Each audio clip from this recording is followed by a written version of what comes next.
Hey, and welcome back to the channel. Merry Christmas to everybody if you're celebrating. I'm recording this at 11:55 on Christmas Eve night, so about 5 minutes till Christmas. So this mock draft definitely going to take it into the holidays. So I hope everybody's having a good time, spending time with their family. And of course, we're getting into the time where it's starting to become mock draft season. We've seen ESPN's Todd McShay put out his first one this past week. A lot of drafts are getting updated. A lot of selections are kind of coming more clear to see where everybody's going to be picking. So I thought this would be a good time to start off the mock draft season with my very first mock draft of 2020. This is a big part of my career last year with the JCast. There's a lot of mock drafts on there. One of my favorite things to do. I love doing mock drafts. I love doing the scouting process and everything. So it took me a lot of time to get this all together and build this whole presentation for it. So hopefully you guys can give it a thumbs up, give it a subscribe, like, comment down below what you think your team is going to pick. If you disagree, agree, just let me know what you feel in the comments. And without further ado, we're just going to get it started. As we know, the number one overall pick is officially with the Cincinnati Bengals. And no surprise, we're going to have them selecting Joe Burrow out of LSU. I mean, Joe Burrow came out of nowhere. Before this, he was a late, a day three kind of guy. But this year, he's really coming to his own. Won the Heisman last weekend, which was a beautiful speech by him. They're going to go on and play in the college football playoffs. But what really shows me of this guy is just he's all around. 6'4" is a great size for a quarterback. A lot of teams love to see that. But the thing is that gets me is that he's all around. He's got a great arm. He knows when to get out of the pocket and take off, even though he doesn't need to. He knows what to do with the ball and where to go with it.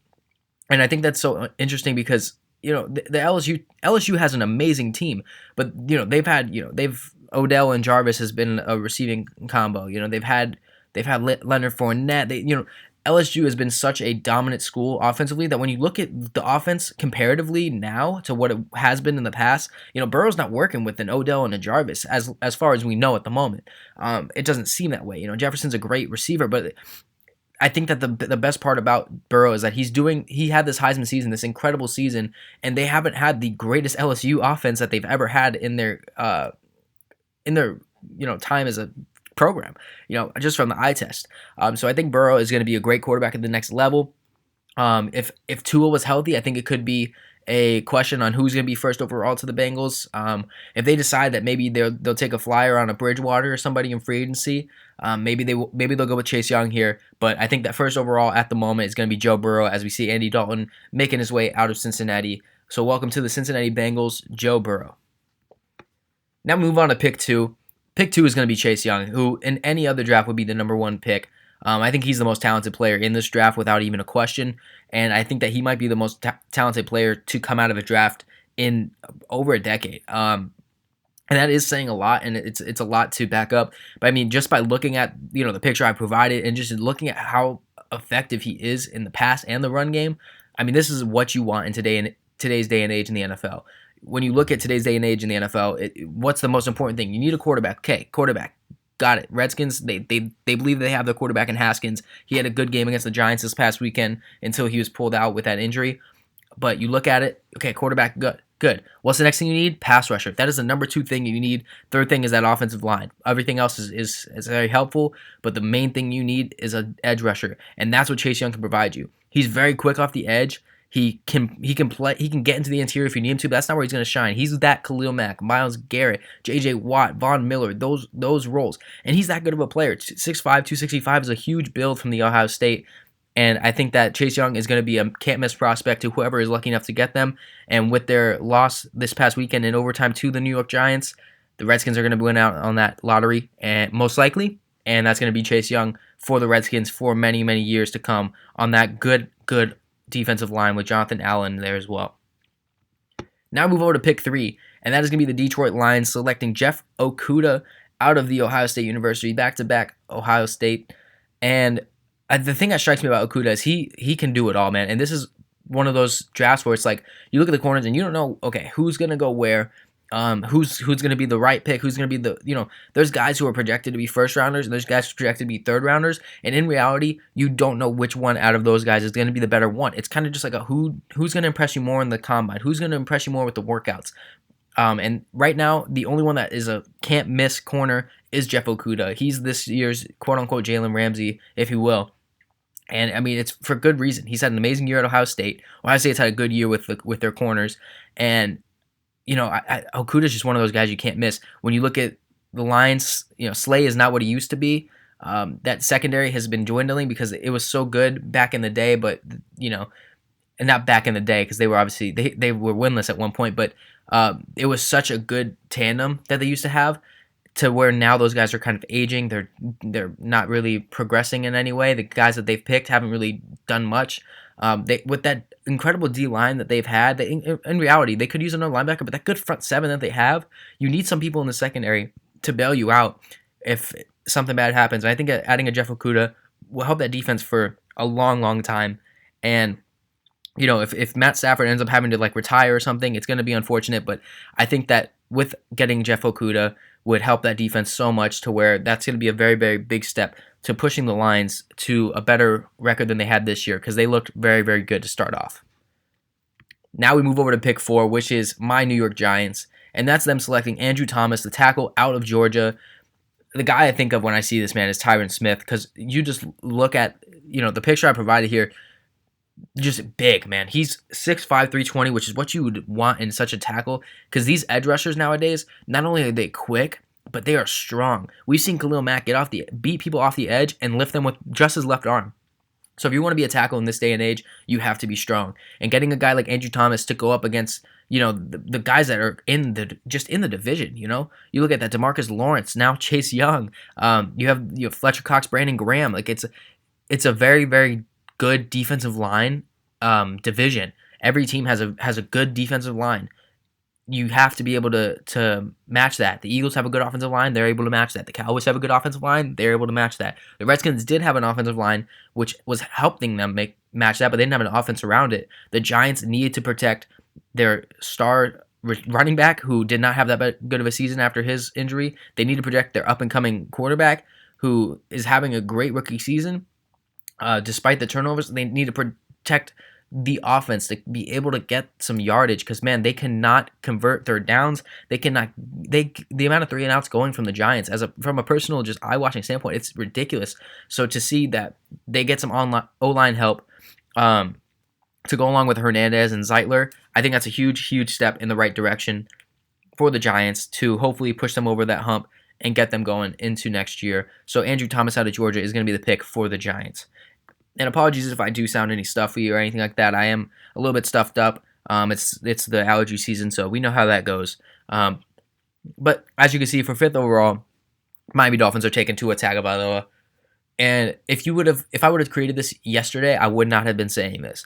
But ESPN came out with the sit down that Kirk Herbstreit did with Tua and Tua's family, and just watching it and hearing him describe everything, and how humble he is and how he is acting with it's one of those things where, from his own personal standpoint, he knows that he's not going to be brought down by this injury. As long as he declares for the draft, which is still a question mark, he wasn't able to commit to saying he's going to come out or not. If he comes out this year, he would have been the 1st overall pick fully healthy. I really don't think that Joe Burrow could have outbeaten Tua because of Tua's long tenure, but it would have been a toss-up. But the Dolphins have been wanting Tua Tagovailoa, and I think that the reason that they can spend this draft pick here is because it's kind of like what the Giants did last year with Daniel Jones. Yes, you might be able to get him later on, but why take the risk if you know that that's your guy? And they've known this has been their guy since he got the job at Alabama.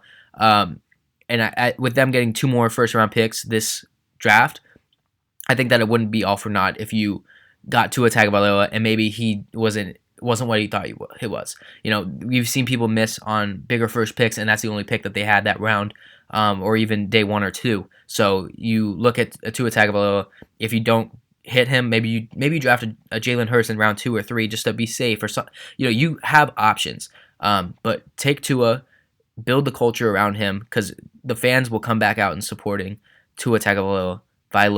Apologies, but he has all the intangibles. He's going to be the only left-handed quarterback in the NFL, but he's proven at the college level that he can play, and I wouldn't hold anything against him. So big hit for Tua, big hit for the Dolphins, and they got 2 more picks to look forward to later on in the draft. So Tua is going down to Miami.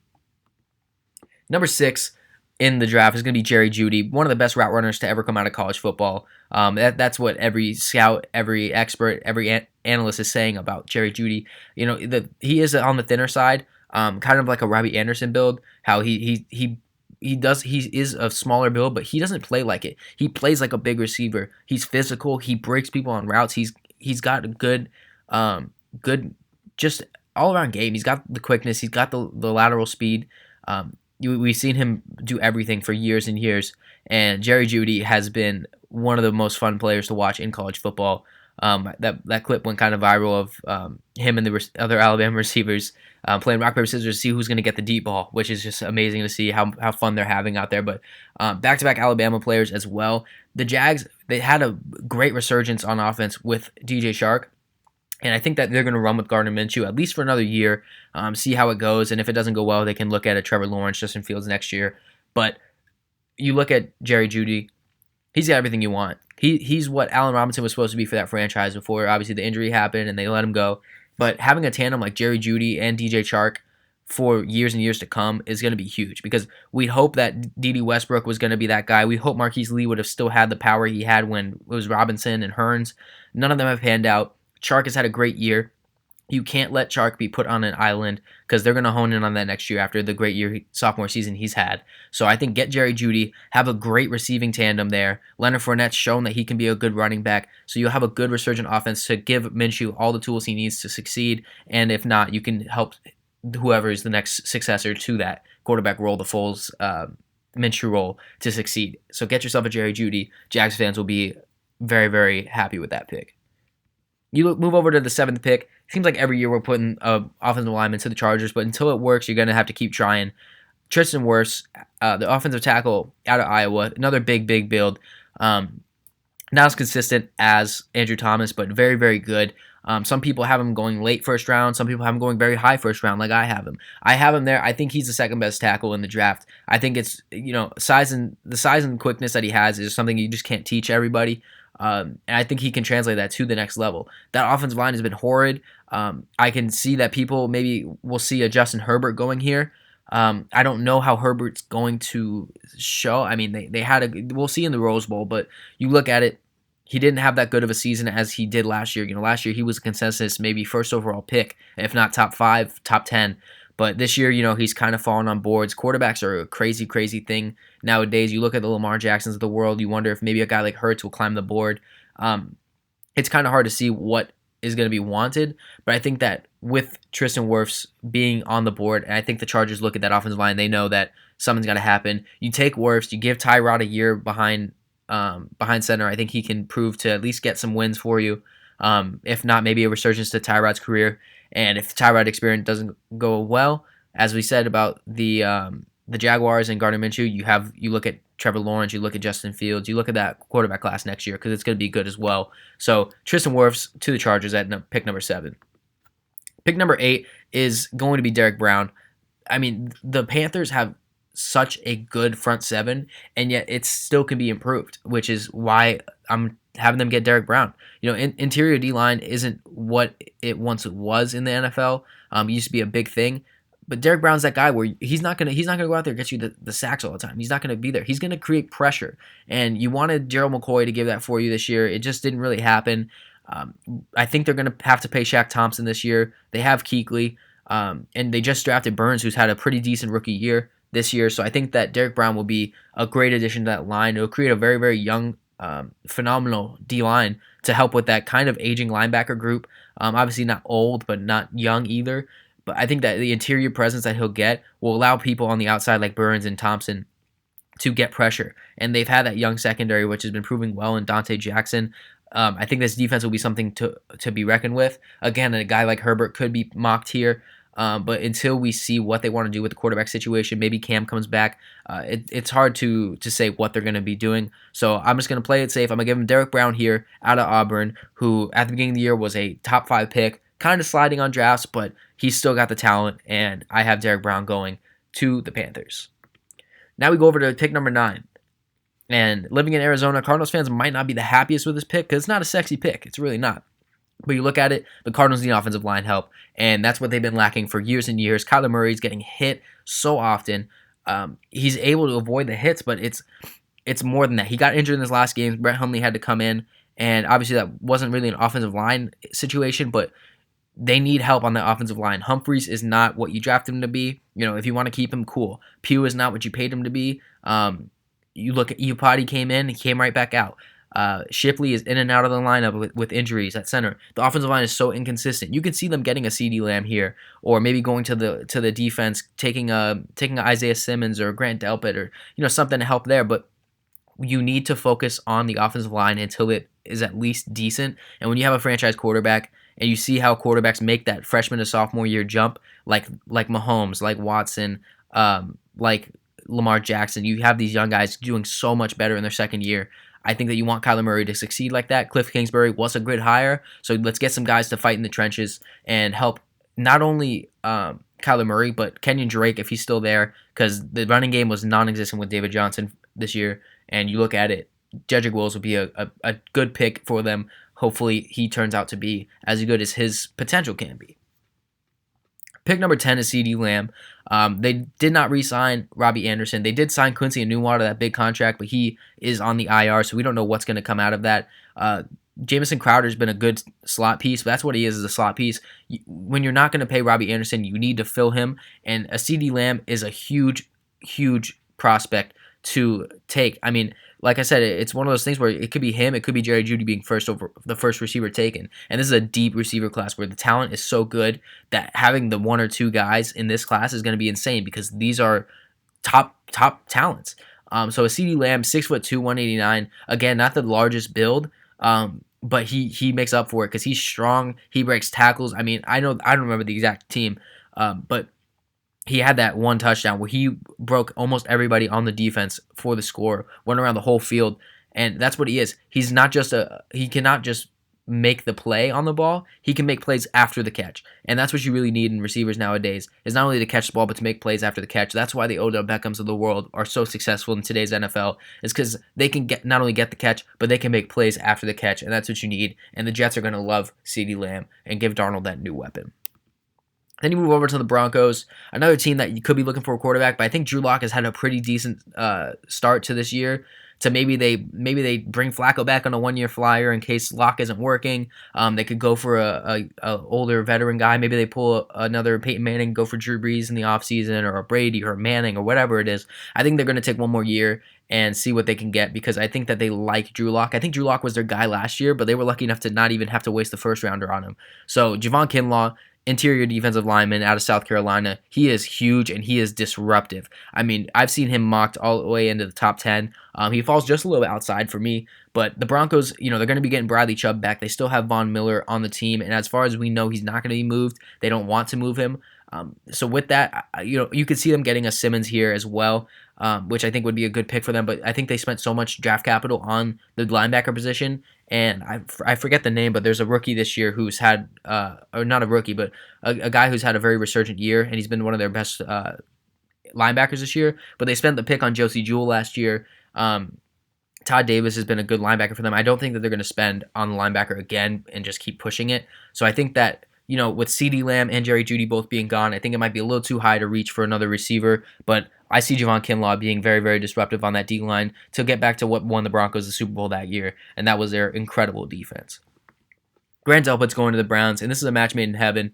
Hopefully Cleveland can get their act together and start being more disciplined, just better overall as a team, because that defense on paper is going to be an amazing defense if they're there. Myles Garrett, as we know, is going to be playing next season. Obviously, we know that he's done for the rest of this year, but we don't know what his punishment is going into next year, if there is going to be one. But you still have Myles Garrett on that defensive line. You still have Ogunjobi, Denzel Ward, and Greedy Williams on the secondary is very good. Darius Randall has proven to be a great safety. You can get one more because right now you are still thin at that position. Grant Delpit did not have a good year this year. Horrible year this year. And he did not want to tackle. He did not want to be out there most of the time. But when you look at the talent, he had an amazing year before this. He has the talent. I think that you just need to get him back to it, and it might be a situation where he's ready for the NFL and he doesn't want to jeopardize that. So he was more worried about being healthy and maybe falling into a draft maybe even going later in the first round. I don't think it's his draft capital that he's worried about, but he has all the talent to be there, and he's at DBU. So get Grant Delpit, who's got the intangibles, put him on that secondary, and you have a very, very young secondary to go along with for years and years to come, and hopefully to get Browns back to the promised land. 13th overall, AJ Epenesa out of Iowa. I'm not a big fan of Epenesa. Personally, I think that he might not be as great as people see him as, and I hope I'm wrong. He's got a great build at 6'6", 280 off the edge, but I'm just not completely sold on his game. But when you look at what the Falcons have, they have issues stopping people from scoring the ball. We've seen a lot of games go into the 40s with them. One of the best games of the season I was at personally was the Cardinals-Falcons game. That game was insane. Defense was just not played. We saw Pharoh Cooper getting 80-yard touchdowns on the Falcons. So I think that what you need pressure for them. You sign Grady Jarrett to that deal, and you need more help. Takk McKinley's great on the edge. Deion Jones, Keanu Neal, like these are guys that are very, very good on the defensive side. And I think that you need to help with that edge. And this is a best player available kind of situation where Epenesa is by far the most talented player on the board at the moment. You could go for another corner, maybe a Kristian Fulton or a Paulson Adebo or somebody to that extent, but I think that it's too high to pick one of those unless you are really sold on somebody. So at the moment, they're going to go best available. They're going to help out that D-line even more, and they're going to get as much pressure as they can towards the quarterback because they have a very, very tough division. AJ Epenesa to the Falcons.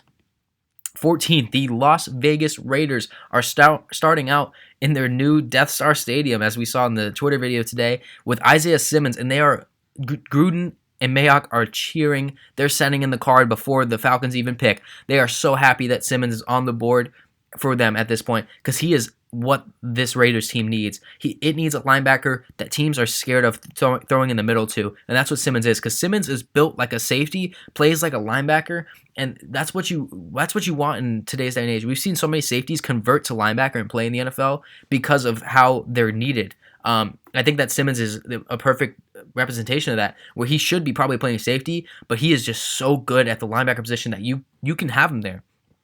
Taking him at pick 14 seems like a steal for a top 10 talent. So if he is still there on the board, which as we have him, he is, there's no question the Raiders are not going to pass up on the opportunity to take Isaiah Simmons out of Clemson. He's got all the talent. He has all the intangibles. He needs to be a little bit more consistent playing the linebacker role, and I think that will come. But the Raiders really have no linebacker to speak of that's worth speaking of, and they have a good young team. Other than that, they spent draft capital on the D-line. They paid Hankins, who's been playing well for them. I think that you're able to spend some money on the linebacker core, maybe worry about the offense a little bit later, and take Isaiah Simmons. This is the best player available without a question. They're sending in that card so quick. Isaiah Simmons is off the board to the Las Vegas Raiders. Number 15, the Cowboys fall from grace, lands them out of the playoffs and out of a late round pick, so that's good for them, as they're going to be able to fix the hole that's probably going to be left by Byron Jones being gone. That's Kristian Fulton out of DB University. Just great size, great. Just he's a good all around corner. He's good at man to man. He can kind of do it all. A lot of people see him as the number 2 corner. I see him as that as well. I'm just not completely sold. Like I said, after Okudah, you never know what you're going to get, but I think that Fulton is probably the next best corner out of the draft. But you look at it, the Cowboys need help in that secondary. They could use a safety with Delpit gone. You can go after an Xavier McKinney, but I think it's a little too early to do that. And I don't think that's that glaring of a need to where you could spend a second or third round pick on it. But you need to fix the hole that Byron Jones is leaving, because we've seen the other guys, Awuzie and Lewis, are just not what they hope they would be. So if you're losing your number 1, you need to replace him with a future number 1, and I think Fulton can make an impact on that team, whatever that team looks like, because we have no clue what the Cowboys are going to look like. So let's get them a corner and hopefully send them into the 2020 season with a little bit more success, more defensive prowess that they had this year. Now we go over to the 16th overall pick, and one of my personal favorites in this class, T. Higgins out of Clemson. Big receiver, 6'4", 215 pounds. I've seen him being compared to AJ Green, and I love that comparison. He's big, he's physical, but he's also agile. He can make the plays that you need. I think that he can work on his route running a little bit better, but also when you look at the Colts, they just need somebody that is big because they haven't had that since, Pierre Garçon and Marvin Harrison kind of days. T.Y. Hilton's been a great number one, but the injuries are catching up to him because there's games where he's targeted 14 times. And at that age, at that height, at that weight, you can't be putting T.Y. Hilton through that. They paid the 1-year fee for Funchess, and he didn't even play, really. He got hurt week 1, and that was the end of that. So if they don't bring Funchess back, or even if they bring Funchess back, you need somebody because Zach Pascal cannot be your number 2 for another year. You need a receiver, and get the best available receiver on the board in T. Higgins out of Clemson. Big body receiver. Having a big body with T.Y. Hilton being able to line up in the slot is going to help you so much on this offensive side, especially if you end up keeping Ebron as well as Doyle, who you've already paid. Whatever quarterback is going to be behind center, if it's not Brissett, will love throwing to Higgins and Hilton and being able to throw them the ball. I think this is a big connection for the Colts to kind of get back to what we all thought they could be this year if Andrew Luck did not retire. Moving over to pick 17, Trevon Diggs, younger brother of Stephon Diggs. I feel bad because that's what he's labeled as by everybody, but it's a good note to show. Out of Alabama, Diggs has been incredible for the Crimson Tide. But originally I had him in my head mocked to the Vikings, but he's just too much of a talent to be moved down at 6'2". That's a big corner for today's day and age. Richard Sherman's 6'3", and he's one of those big corners. But Diggs doesn't always play like a big corner. He can line up right on with you. And as we see him in this picture right here, he's playing very, very close press, and he's doing well. He has the ball control to make the plays on it. And I think that when you look at this Buccaneers secondary, they haven't had a good corner since Brent Grimes being as late of his career as he has been. They missed on Vernon Hargraves. They've missed on a lot of prospects. They have other holes on the team, but corner and secondary is their biggest glaring need. Trevon Diggs is obviously the best talent. Give him Trevon Diggs. He's going to be going to Tampa Bay. Now pick 18, another pick where the Raiders are just looking at this saying, man, how did we get so lucky? Taking Justin Herbert out of Oregon, 6'6", 235. It's John Elway's dream, but unfortunately, they believe in what they have already. So the Las Vegas Raiders are not only coming to Vegas with this brand new stadium, which looks like the Death Star. They have Isaiah Simmons, who's going to be an amazing, amazing talent in the NFL. They now have their next franchise quarterback to. Even if they don't have to rush him in. They can have a Mahomes year where they draft high and still let him sit behind the quarterback that they have. Carr can still have the keys to the team and start them out in Las Vegas, and Herbert can come in and just light it up. But I think that what Vegas needs is they're getting a new franchise moved to Vegas. You need a new franchise face to be the face of the Raiders. And I think that Herbert can be that. I think he has all the intangibles to be it. If he would have came out last year, he would have been a top 10 pick without a doubt in my mind, if not a top 3 pick. He stayed in. He's not as good as he was last year. We've seen his flaws. I think he can benefit from sitting behind somebody like Derek Carr and being coached by John Gruden at the same time, because I think that will just help him out in the long run. And we've seen it help with a lot of other quarterbacks like Lamar Jackson and Patrick Mahomes. So I think the Raiders need to go into it with the new face of the franchise. I think Carr knows that this year wasn't the year that he should have had if he wanted to stay the quarterback for this team. So Justin Herbert's going to be going to the Raiders at pick 18. Obviously, this is a mock draft without trades. I think Herbert might be just gone by this point. Quarterbacks don't usually fall this late. Even Haskins last year fell this far, and it was kind of weird to see. So I think Herbert might not be here, but if he is, the Raiders are going away with the happiest day one picks that they could make. Now we move over to the second pick for the Dolphins. Tyler Biadasz, I don't know how to say his name perfectly, but the center out of Wisconsin, I mean, he's just proven to be the best center in this class, and it's not even comparable. The Dolphins line sucks. There's no bright spot to it. They got rid of Tunzel, and it's proven to be horrible. You just got Tua, who not only is a great talent in the face of the franchise and you want to protect him, but he has an injury problem, and we've seen it throughout. Just as Alabama, he's had many injuries, and this one's been very serious. So get a guy who can at least help a little bit. The best offensive lineman, the most can't-miss offensive lineman on the board at the moment, Tyler Biadasz. I think that he will be a good centerpiece to the offensive line to keep building over the years, whether it's free agency because they have a lot of money, or whether it is through the draft, which we'll get to later.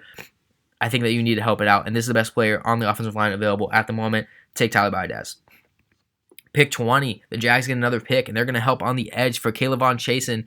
Chaisson's been a very weird prospect. People have seen him outside of the first round. People have seen him top 15. I am going 20 to the Jags here. Just a physical force. You see him on the side here. Just a very, very brute edge rusher, 6'4", 250.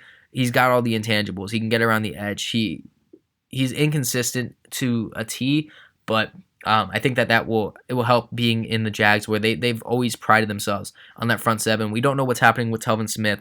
We don't know what's happening with Calais Campbell. We don't really know what's happening if Ngakoue is going to come back. You need to shore up that edge rushing, and you need to help this team. You helped out the offense by selecting Jeudy before. Help out later by not letting the Jalen Ramsey trade go to waste by getting K'Lavon Chaisson. Then we move over to the 21st overall pick, and they're taking Henry Ruggs. The Eagles never can get a receiver to work for them. It's injuries after injuries after injuries. Receivers and corners can never stay healthy for the Eagles. So get a guy like Henry Ruggs, who's a big play guy, to where if the team is healthy, he's going to be making plays that you would not understand. People have him possibly running a 4.2 this year, which would be insane. So I think that Henry Ruggs is the best receiver left on the board at this moment. Laviska Shenault is just right up there as well. But I think that they'll take Ruggs, another speedy guy, because they still have Alshon. I think that they're happy with that. I think that Wentz can benefit from those speedy guys. I think that's kind of what they prefer. So I think that Ruggs is going to be the better pick here for them. And there's not much to say about this. The Eagles need help, and this is what's going to at least help them a little bit more. We don't know what's going to happen with the Eagles. The NFC East is a joke at the moment. So get Ruggs to at least make the fans happy. Now at pick 22, the Titans are selecting, and correct me if I'm wrong, but Yetur Gross-Matos, the edge rusher out of Penn State, another great edge rusher. This draft is very, very good on the edge. 6'5", 264. He's really just got I don't keep saying it, but he's got the intangibles that you want from an edge rusher. It's another one of those guys where it's you've seen him mocked higher, you've seen him mocked lower. I think the Titans are going to be great here. They took the chance on Cam Wake, which didn't really pan out, but you have a good defensive front seven there. Harold Landry's had a great year. You have the tandem of Rashaan Evans in the middle, leading the charge, and I think that this D-line could use that extra piece. That's what they wanted Cam Wake to be, to get them over the hump. I think Gross-Matos can step in there and be what they want on that other side, and he's got the talent around him to not be put on an island out there. I think he can see year one. Laviska Shenault is going to go 2 picks later to the Bills. Buffalo needs another receiver. John Brown being their number one just isn't going to cut it. He's a great piece, but he should not be the number one. Laviska Shenault, 6'2", 220 out of Colorado. He's not at the universities like Alabama and like Oklahoma like it is, but he's proven to be a great receiver. And just when you look at him, he looks like he's ready to be an NFL wide receiver. And I think that with Josh Allen showing a lot of critics that said he wasn't going to be great, showing how good of a quarterback he is. I was always a good Josh Allen fan. I loved him coming out of Wyoming, but I think that he needs more weapons, and we thought he was going to get that. Dawson Knox has been good on the tight end side. We thought Zay Jones would be that, but he kind of went crazy and got traded later to the Raiders. They need help on that offense now. They don't really have anybody that's for sure a guy that can be there next year, and I think that they need that. They think they have their running back in Singletary. Their defense is pretty much as shored up as it can be at this point. So get yourself a Laviska Shenault and at least start building that offense so Josh Allen can not have to make all the plays for them. Shenault would be a great addition to that offense. Now, pick 24. I was approved from a Vikings fan. My old roommate, Griffin Peters. Shout out to Griffin Peters. Shaun Wade out of Ohio State had just an amazing year this year. That's 2 Ohio State cornerbacks going out of the 3 taken, which is very, very big for Ohio State. But you look at the Vikings, man. We thought that they had corner solved for them. Coming into this year, they had Rhodes. They had Waynes, who was a high draft pick as well a couple years ago. And they had Mike Hughes, who they drafted in the second round last year. We thought they were shored up, and man, their secondary sucks. And that's putting it lightly. I mean, Rhodes looks like he's not even a number 2 corner on some teams this year. He's been put on skates by rookies, Darius Slayton, every team that they've versed, he hasn't been able to keep up with them like we thought it used to be. A big saying that Griffin used to tell me about is roads close, roads close. Man, they are wide open this year, and that's for every corner in their secondary. So let's get some help for them, especially a young corner like Shaun Wade, who's had an amazing year at Ohio State. Let's get him in that locker room, and let's see if he can bolster that defense to be as scary as it has been the past few years, because people still feel the Vikings defense because they still have Anthony Barr after he backed out of the Jets contract. They have Kendricks. They have that great D-line. There's places you could help out, but Shaun Wade at corner, I think, is the best pick you can take here. And I think that, the offensive line still could use a little bit of help, but you need a corner, and Shaun Wade's my best available. So take him at pick 24. Moving on to pick 25, the Dolphins' third and final pick of the first round, Alex Leatherwood out of Alabama, 6'6", 310. Before this year, he was the best tackle out of Alabama. Jedrick Wills has kind of shown a lot of potential, so I think that's why he goes higher. But Leatherwood is just as good of a talent. Hopefully he can produce at the next level. But getting two pieces for your line, we've seen it before with the Colts. They drafted Quentin Nelson, and they drafted, I don't know why. It's not coming to my head. I'm not going to spend time thinking about it. They drafted Braden Smith. They drafted two linemen in that draft, and they both proved to be well. Obviously, they had more pieces in place, but I think that you need to spend more than just one pick on an offensive lineman if you're going to bank on your offensive line. You need to be able to say, hey, this is we care about this offensive line. We care about protecting our franchise quarterback. Now, the price of taking Leatherwood is you did not draft anybody defensively in this first round, and I think that's okay. You have millions of dollars in free agency, and there's a lot of good defensive talent coming out. There's a lot of offensive talent that's coming out. So it's okay to be ugly in the draft, take some linemen, get your quarterback for the future, and then maybe spend the money. You could have spent money in free agency on, you can spend give Kareem Hunt money, make him your franchise back. You can go into paying Byron Jones or Chris Jones if he's out there, or Jadeveon Clowney if he doesn't sign for some reason. There's a lot of talent that can possibly be out there where I think that you can worry about that in free agency. In the draft, spend on the uglies, get the offensive line set, protect your new franchise quarterback, and move on to where when Miami's a better team, I think the world is a better place. Move on to the Chiefs. This one is not a popular pick. A lot of people have DeAndre Swift as the best running back in the class, maybe Travis Etienne. Running backs are very weird, but I think the best running back in college football was Jonathan Taylor, and I don't even think it's really debatable. Just from a talent standpoint, I think Taylor has all the talent in the world. And I saw a tweet when the Heisman thing was watched, when the Heisman presentation was on, is Jonathan Taylor's numbers compared to Derrick Henry's Heisman numbers. Taylor beat Henry in almost every category, every stat, and he wasn't even invited to the Heisman Trophy presentation. And I think that there's two reasons for that. One, college football was insane this year, and the people that were on there were well deserving. But I think that also Jonathan Taylor he hasn't been respected as that, and I understand why. But I think Taylor is just one of those guys who's just gonna blossom at the next level. He has some tread on his tires. I know but I think that when you're the Chiefs, you look at that team, you could spend on the secondary, but like I said, we're not sold on anybody. The run game is just atrocious this year, man. They could not rely on it. They got LaShawn McCoy. He didn't do much. Darrell Williams had a few games, didn't do much. And you had Damian Williams in and out of the lineup with injuries and not really consistent. He wasn't consistent when he was in Miami either. He's not a guy who you can bank on being your starting running back for the future. I think when you have a young tandem of Tyreek Hill and Patrick Mahomes, get a young running back who is almost a can't-miss prospect in my eyes. I think he's going to prove so well at the combine and make teams want to pick him in the first round. This is the only running back I have selected in the first round. Jonathan Taylor out of Wisconsin, best running back in the class without a doubt in my eyes. A Heisman watch candidate. I can't believe that he wasn't even invited. But nonetheless, the Chiefs are adding even another weapon to that incredible offense, because if you can't stop them on defense, at least outscore them, and getting Taylor will add a very different dynamic to that team, which will just make them that much better. Pick 27, the Seattle Seahawks, if they pay Clowney, are going to have a scary, scary edge rushing tandem of Weaver and Clowney. Weaver is a very, very good prospect. Out of Boise State, it's not the most, it's not the sexiest looking school to draft your prospects, but Curtis Weaver, man, it's hard to say what you can. He's good around the edge. It's good for edge rushers, especially like this, to not be just thrown into the fire, be like, okay, you're our main guy. No, when you have one of the best, if not top 3 edge rushers in the league, and Jadeveon Clowney on the opposite side of you, and plus you have great linebackers behind you like Bobby Wagner and at the time, KJ Wright, if he's still there. I think that you need to even bolster that even more and help that defense get more pressure.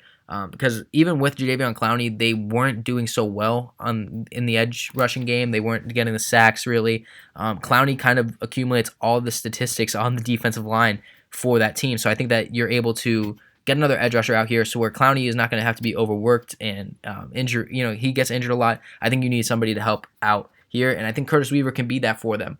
So Curtis Weaver is going to be going pick 27. 28th overall to the Green Bay Packers, Brandon Aiyuk out of ASU. It's a slight fandom pick, but I have him lower than what Todd McShay had. Todd McShay had him going to Buffalo at 23, and the reason why is Aiyuk had an amazing year, and amazing is underselling it. I mean, to know that he's going to be, in my mock draft and in Todd McShay's draft, drafted higher than N'Keal Harry and arguably a better wide receiver class is insane to me. Aiyuk just proved everything this year. He proved how good of a route runner he is. He proved how he can fight for the ball in the air. I mean, he lit up the Pac-12 with any team, and it sucks that we're only getting 1 year out of Jaden Daniels and Aiyuk. But I mean, Aiyuk got the Senior Bowl invite. I think that he's going to impress there. A lot of teams are going to see him there. I think he's going to have a great combine. And when it comes down to all those things accumulated with his year this year, I think that he can move out of that second round and move into this first round and help out a team like the Packers. And kind of like with the Curtis Weaver thing, I like this because I think Aiyuk is going to blossom as a talent because he's not going to be thrown into the number one role. You look at a receiver, maybe like a Stefon Diggs, where he's the number 2 to Thielen, but he's just as good as Thielen is. And even like his future teammate in this mock draft, Davante Adams, he wasn't the number 1 when he came out. He was behind Jeudy and Cobb, but he worked his way up, and he was proven to be the best receiver in that, possibly the best receiver in the NFL at the beginning of this year. Injuries kind of took a toll on him this year, but having Adams and Aiyuk out there is going to be huge for Rodgers because he needs those weapons as he's getting older in age. Rodgers does not throw picks. He only throws touchdowns, and it's as good as he's been making these receivers to be. You can't keep going out into the game with Valdez-Scantling as your number 2. He's not a number 2, and they need to stop trying to make him one. Spend the draft capital, take an Aiyuk. The defense is as good as it can be. Just spend on that offense, and I think that the best way you can do that is getting another receiver. I have Aiyuk being the next best receiver out of the class, so get a good route runner to pair with Davante Adams, and just let the fireworks begin in Green Bay. At pick 29, I have Xavier McKinney, the safety out of Alabama, going to New England Patriots. And the reason I have this is because McCourty's getting old. He's already been old for many, many years, and you're going to need some safety help back there. McKinney is a great prospect. Alabama safeties do very, very well in the NFL. I think that it's one of those Patriots picks where the Patriots go a lot of places here. They can help out the offense a little bit more. Maybe draft a successor to Brady, maybe a Jacob Eason or a Fromm or even a Hurts if you want to take that pick. But Brady says he has many years. I think he might sign. I think he's going to sign an extension if he does. There's no tight end to really fill that need that they have. I think the best thing you can do is replace McCourty, or at least get his successor in the way in McKinney, because he's going to be the talent to be there for a while. You have Gilmore. You have Hightower. I don't know why I was blanking there. You have a good, solid defense, which was arguably the best defense in the history of the NFL this year. So let's add to it. Let's get that replacement for McCourty, and let's get McKinney ready for the primetime New England Lights, because Patriots fans love their football. Now at pick 30, we have Dylan Moses, the linebacker out of Alabama, going to the New Orleans Saints. The Saints have been missing their number 1 linebacker for so long. It's been a long time since they've had a guy in the middle who was truly terrifying defenses. I think that you need that back. They've run with Manti Te'o out there before. It's not been a good few years at the linebacker position, but really the Saints don't have many needs, man. They shorten up defensive line with draft picks. They've gotten the secondary with free agent picks or trades or drafts. They've gotten everything. Receivers are great. You could spend on another one, but it's not as big of a need. I think you need a linebacker, and with the linebacker, Isaiah Simmons is in a class of his own. You move into the next thing. You have Dylan Moses. You could move on down, but I think that Dylan Moses is going to be the best NFL talent that you have. Those big, strong guys out of Alabama usually pan out pretty well in the NFL. So I think that getting somebody like Dylan Moses will help the next regime of the Saints just keep producing as they are under the Breeze regime. And I think Moses will be a good pick here for the Saints. At pick 31, I know it says 30 on here for some reason, so apologies for that. But at pick 31 is going to be Creed Humphrey, the offensive lineman out of Oklahoma. He can be plugged in a lot of places on the offensive line. The 49ers really are just in a position where they can kind of do what they want here. I think getting Sanders was a big thing. They don't really need to focus on a wide receiver. They could work on some parts of defense if they wanted to, maybe shore up another corner or so. But I think that the best available player is going to be Creed Humphrey for you. Why not shore up the offensive line, get another player that can play well? Injuries played a factor on the offensive line this year, so I think that the more protection you can have for Garoppolo back there, because he's getting paid handsomely, I think that you can help him out with Creed Humphrey here. And at pick 32, the final pick of the first round, the Ravens are going to add an edge rusher, which they desperately need in Julian Okwara out of Notre Dame. I mean, they've not been good around the edge. Judon's been their only edge rusher. He's not good enough to be their only edge rusher. He's not been playing that well, and he's a free agent at the end of the year. So they're very much missing Zadarius Smith as they let him go to Green Bay this last year. So even though in this mock draft they're the Super Bowl champions, they could still use some help on that edge rushing. Suggs and Zadarius Smith leaving was huge loss for them. They've proven to be a great offense. They could take a receiver here, which we all know would help out Lamar Jackson, but I think you can trade up later. I think it's such a deep receiving class that you can get a receiver at pretty much any point in this draft, and they could be a solid prospect to at least groom into being a solid starter. So take the edge rusher, which you desperately need in Baltimore. Take Julian Okwara and let him be the next edge rusher for this Ravens defense and kind of get you back into being that feared defense that the Ravens have always been. But without further ado, that is going to be my mock draft for this year. This is the only 2019 draft class I'm going to be doing, as the next one's going to be coming out sometime in January, possibly after the January 20th deadline for people to declare for the draft. But we'll look forward to that when we can. For that, again, it's officially Christmas by this point. It's 40 minutes into Christmas, so happy holidays, Merry Christmas to you all. Thank you so much for stopping by. Make sure you leave it a like if you did enjoy. If you didn't, just put it back to the start of the beginning of the video. Try it again. Maybe you'll like it the second time. Give it that like the second time. Comment down below on if you liked your team's pick, what you think you should be doing. Let's have some discussions in the comment section.